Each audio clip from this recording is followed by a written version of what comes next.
What is up, boys and girls? Welcome back to another Ioki video. Today we're going to be doing a tier list on the brand new version of Arena, which just dropped today. This is Arena 3.0, and it is a new version of the game with all kinds of new additions like prismatic items, new augments, and of course the addition of 8 more players. So it is now a 16-player game, which changes a lot, and we're going to be discussing what those changes entail.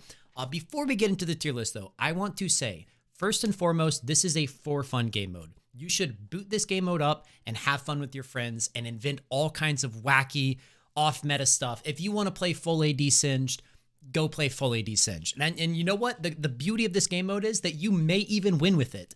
But I wanted to make this tier list as a little bit of a cheat sheet for people who may be brand new to the arena or who maybe are playing this new version of it for the first time, as just a little bit of a cheat sheet on what is good. I want you to have a general grasp of the meta. Again, anything can work in this, and that's the beauty of Arena. But before we get into the tier list itself, I want to talk about things that are very good in 2v2. We got scaling champions are very good, and this is because essentially every champion gets a late game. Unless you lose like your first 7 matches, I believe, you're going to get to the late game. So champions who are gated in Summoner's Rift by maybe having a really bad laning phase, but once you get to level 16 as Kale, you know, those champions are very good in this. Everyone gets to their late game. It's awesome. Hyper carry and enabler. Now for previous versions of Arena, that was specifically marksman and enchanter. That was the top of the, you know, the cream of the crop, I think they say. That was the top of the meta. That was best. Now it's a little bit more broader. They've definitely broadened the meta for this version, and now it's hyper carry and enabler. And specifically, there's a lot of champions that you're going to see up very high on this tier list that you don't want to play 2 of them. If you have a Brand and a Vayne, 2 champions who are very, very good in this game mode, they're going to get in the way of each other. You typically want to be going 1 hyper carry and 1 tank, or, you know, enchanter, something that can enable that person to hyper carry. That's just how the game mode works best. Another thing that's good is built-in sustain and healing for self, because bruisers are very, very good. If your champion has built-in healing, this game mode is so good for it, because as the map closes, you essentially get free hits on people. It's hard to get kited around in this game mode because, you know, ranged characters have nowhere to run. So champions that can hit someone and get a lot of healing, that's good. CC. More CC, more GG. That's all there is to say about it.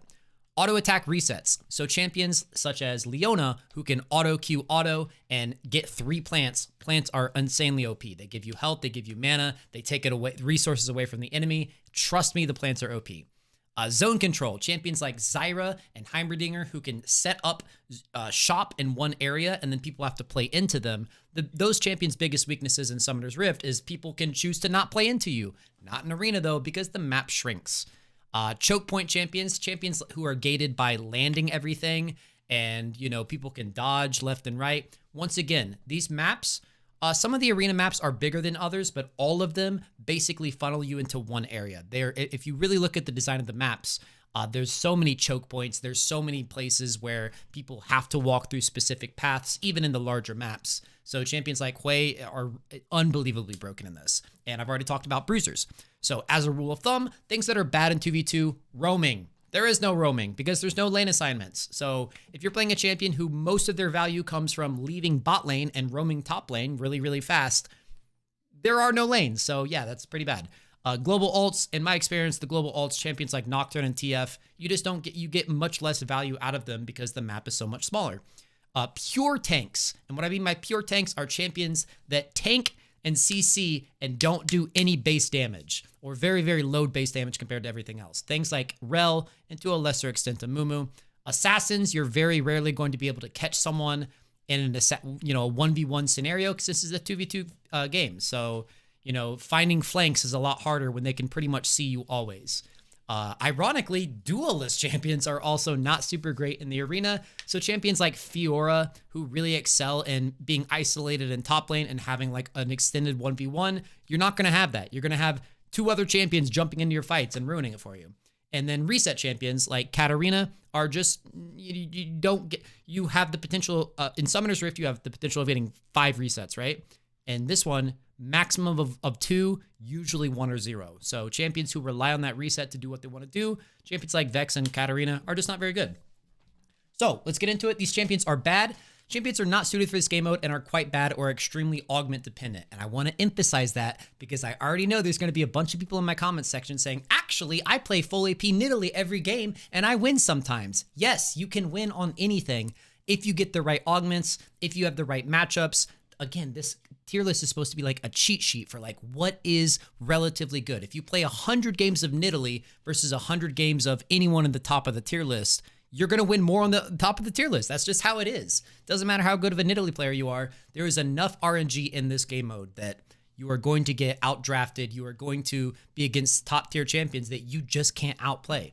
So yeah, these are the champions. I'm not going to go through every single one individually.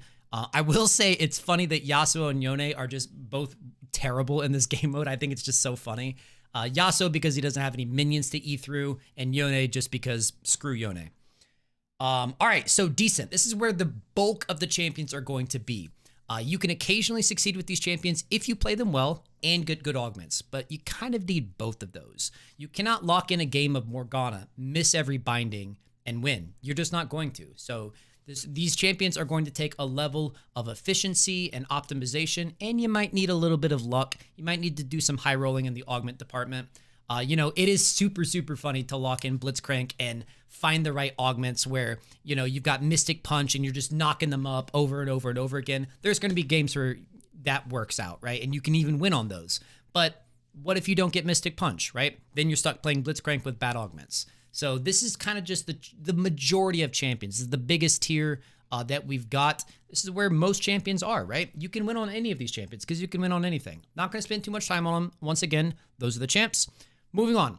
Very good. If you play these champions, you can win. Bard is weirdly overtuned. I don't know what they did to this champion, but he just has so many synergies with different augments, whether it be through utility or his healing or his shielding or his speed or his auto attacks or his Qs. He's just got a lot going on in his kit, and that definitely helps you have synergies with augments. You know what I mean? It helps to not be locked into one thing. Like, okay, for instance, Soraka is actually a very good champion in this game mode, but she's kind of locked into healing and shielding augments, right? Which there's a ton of. So generally, the more you have going on in your kit, the more likely you are to get lucky with augments, aka have some sort of win con to play towards. Ezreal, once again, marksmen are not nearly as good as they were last patch or last version of Arena. Now it's a little bit more in the realm of you want a hyper carry, and Ezreal is a great hyper carry. Heimerdinger already talked a little bit about like zone control. Janna is great as an enabler. You want to look for those healing and shielding augments. You want to find all those nice support augments. So yeah, these are the champions that if you play these champions well, you can win. Pyke is one of my absolute favorites to play in Arena. He is so much fun. Like, you can get Earthquake, which procs off of your flash and your E and your R. Oh my gosh. Just even talking about this game mode, even in like a competitive set or, you know, environment, it makes me want to go play the game mode. But yeah, these champions are very good. You can win on all of these. Now we're going to talk about the absolute cream of the crop. This is what you clicked on the video for. These champions are broken. If you play Arena, I'm sure you see these champions get pick or banned almost every single game, right? Alistar. Alistar is mostly good because he has tank and enchanter properties. He's got a little bit of passive healing going on, so he can pick up those enchanter augments. He, of course, works with things like Earthquake. He, of course, works with things like Goliath. He's just got so much going on with a very basic kit that he's very broken. And also, he's got displacement CC. So that's the most broken type of CC in the game because, one, it can't be reduced by tenacity. So knockups and knockbacks are not reduced by tenacity. They go a set distance every single time. So there's really no counterplay to them. And then also, we're playing on a shrinking map, which means if you W someone out, they have to walk back in. And that like sets you up for your Q. Displacement's very, very good. Much more powerful than things like stun, which just leaves you in place. Azir, excellent as a hyper carry. Lots and lots of crazy synergies. I don't know if he's got like a champion specific buff on this game mode, but every time I see Azir, that dude pops off. Ashe, once again, one of the easiest champions in the game, and she is unbelievably busted. Same with Briar, this champion. You're going to struggle a little bit in the early game, but once, you know, you just have so many auto attack based augments in this game, and like, they can't kite you. They can't run away from you. It's easy to land your ulti.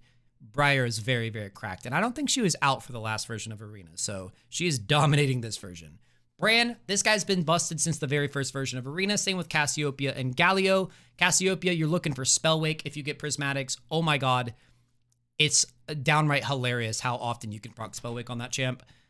Garen, one of the most brain dead champions. And that's kind of what I balanced as well into this tier list is you don't actually need to be super good at these champions. You need to be kind of good at these champions, and you definitely need to be good at these champions. But these, bro, I'm telling you, anyone can lock in Garen and just run at someone, Q, slice them in half. Jeweled Gauntlet is what you're looking for. Oh my God, you crit on like every single spin of your E. It's ridiculous. Gragas is low-key sleeper as an enabler tank, and he kind of veers a little bit into the carry realm as well. But once again, his CC is displacement, so super, super busted. Way I've already talked about because everything is at a choke point, which means he can just say random bullshit go. Throw like 18 spells in your direction. You can't dodge any of them. He got Spellwake. Oh my God, you just lost. Jax speaks for himself. Jinx is I think she's kind of sleeper OP. She's not quite as easy to make work as Ashe, but you're just looking for any of the infinitely scale, like Tap Dancer, for instance, is an amazing prismatic. Kayle, very, very good since she gets a guaranteed late game, which is what we talked about. Leona, not as strong as she used to be, admittedly. And it's a little bit of a bait because the prismatic item, what's it called? There's a prismatic item that essentially makes your CC crit. And I see a lot of Leonas kind of falling for the trap of going for that. And then you look at the end of the game and it's like, it really only extended their CC by like 3 or 4 seconds. So maybe veer away from that prismatic item. I think it might be a little bit of a noob trap.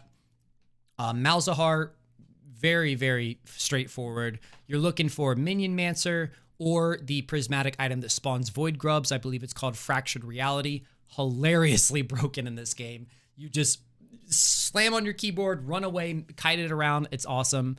Maokai, point and click CC, displacement on his Q, built-in sustain. So all of these things that we said are good in this game mode. Master Yi, extremely newbie champion. Once again, got that guaranteed late game. So you just get to be late game Master Yi every single game. It's insane. Nunu. Now, this one's a little tricky because I see a lot of people getting tripped or trapped by like a full AP build. You actually want to go for a Moonstone build. You want to go Moonstone and healing augments on this champ, and he never dies, and your teammate never dies.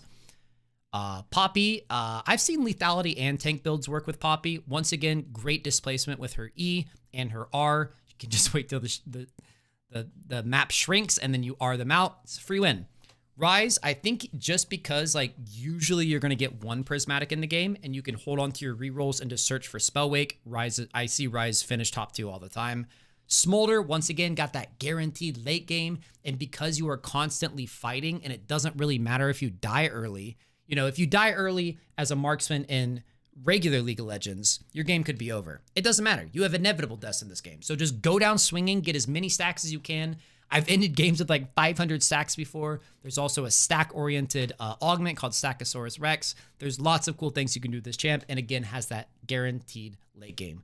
Sona, the ease of execution, in addition to how often she can proc healing, shielding augments, more than any other enchanter, right? Her W will be on like a 2-second cooldown, and she will be proccing like 18 things with it. It's nuts. Swain, same thing as Brand. This champion has been so insanely busted ever since Arena came out. It's just a perfect game mode for him, right? Syndra slots very well into the hyper carry area. Lots and lots of damage-based and burst-based prismatic items and augments. Detonation Orb, Spellwake, Jeweled Gauntlet, all very good on her. Trundle, you're probably noticing a theme, right? All these champions are very easy to pilot. And I think that like that ease of execution makes them, you will win more often because you will eventually high roll like good augments for them. Urgot, you turn your W on, you like 3-shot the plant in like less than a second. It's really crazy. Vladimir, this guy's sustain is unbelievable. Really, really crazy. I don't remember him being broken in the old versions of Arena, but he's broken here. Volibear, same thing with Nunu. You want to go for a healer build. Xin Zhao, he's a bruiser. He's got self-sustain. He's got good CC. He's got auto-attack reset. All these things that we said are good. Yumi is good only as an enabler. Obviously, do not be out here playing AD Yumi unless you want to. It's Arena, baby. Do whatever you want. And then Zyra, great synergy with all the mage augments and zone control. So there it is, guys. This is a cheat sheet. Obviously, there are hundreds, if not thousands, if not millions of different combinations you can do with champ combinations and prismatic items.